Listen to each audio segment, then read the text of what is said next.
one point it seems like it's not going the way you want, then all of a sudden you're at the goal line. Like, what did you see in terms of what allowed you to get free, get space, get in, and everything that happened afterward? You talking about that play? Yes. That was just a typical stretch right play.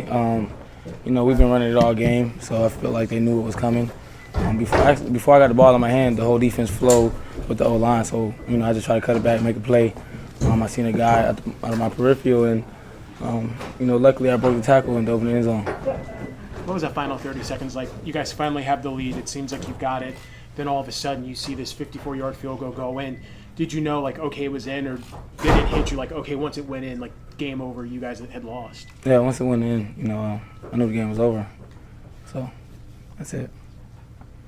Talk about what Coach Fisher was telling you guys, being that you were down, just talk about the way to come back and hustle to fight like you all did. We just had the motto of, keep chopping. We just, take it one play at a time. We've been in a situation before, so we just had to limit the mistakes, the penalties, and, the self-inflicted wounds, and we knew we were able to come back. Jimbo and Dalvin were complimentary of how you were in the huddle going into that final offensive drive. I guess, what were your feelings like, nerves, anything like that going into the final drive there? 2-minute drive, we do that every Thursday. So, we all were pretty confident. We rep it and we rep it again over and over. So we knew what was at stake. We knew what to do. We knew what plays we usually call in those situations. So we executed. Deondre, you guys didn't convert third down until, the fourth quarter. What was, not happening for you guys throughout the game, and then you guys ended up, converting in the fourth quarter? Just mistakes here and there.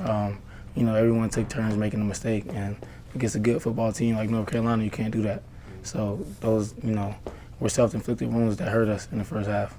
When those, when the O-linemen are getting those penalties in that last drive, kind of just what's going through your mind, after each one? Just stay poised. Try not to get them guys too rattled. Continue to be a leader.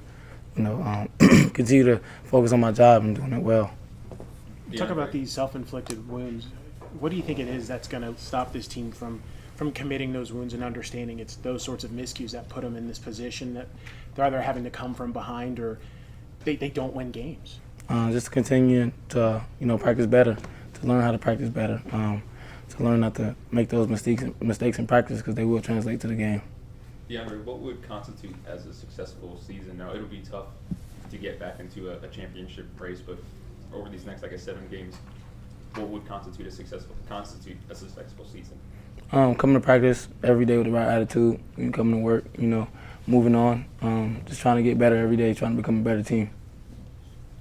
What would you say is the personality of this team right now? I mean, not just so much with this loss, but, do you think guys kind of finally understand, like, okay, we can't have these things happen? Or do you think it's going to take another one of these to get that point across? How would you describe it? No, we understand that things like this can't happen.